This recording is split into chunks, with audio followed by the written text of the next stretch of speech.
Hello, and welcome to this chapter in our ongoing series of tutorials that will help you get familiar with using Corel's VideoStudio Pro X2. In today's short lesson, I'm going to show you how to use the Dolby Digital 5.1 surround sound feature. Dolby Digital is an audio compression and noise reduction format.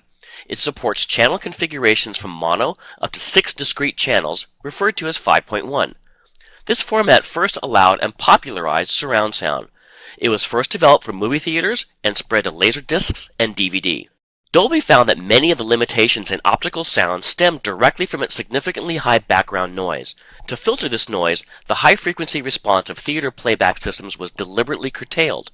To make matters worse, to increase dialogue intelligibility over such systems, sound mixers were recording soundtracks with so much high-frequency pre-emphasis that high distortion resulted.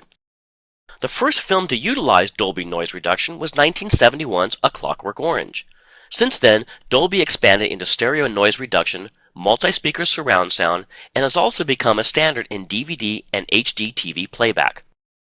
VideoStudio X2 Standard employs Dolby Digital Stereo, while upgrading to VideoStudio X2 Pro provides 5.1 digital surround sound. Let me show you how this works. I've opened up a finished version of the video I've been using in past tutorials. I'll now scroll to where the music is at its loudest so we can best experience this effect. Now I can locate this part by either playing it until I find it, or better yet, let's go to the audio view. Here we can clearly see where it's loudest by the larger waveforms that are shown. So let's move the playback head to about here, which nicely corresponds to the words liftoff. The surround sound mixer panel should now be visible. If it's not at the forefront, just select it by doing so right here. The default setting is Dolby's Stereo Digital. As you can see when I move this icon here back and forth from the right to left, etc. You'll also notice that when I did so, a keyframe was laid down in the audio track itself.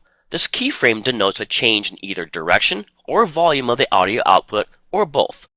The cool thing about VideoStudio is I can actually change the channel location in real time as I play it back.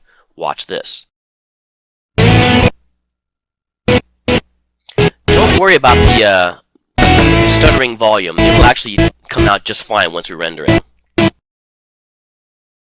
Notice the multiple keyframes. So now if I play this back, you'll notice the icon moving from left to right across my stereo system. Again, all in real time. But let's go one better. By enabling 5.1 surround sound, this icon here, I can now move the setting all around the room, not just back and forth. Again, in real time, like so. Again, don't worry about the stuttering audio. It'll fix itself in the end. Alright, let's play this back. Watch the icon. It's actually swirling around the room.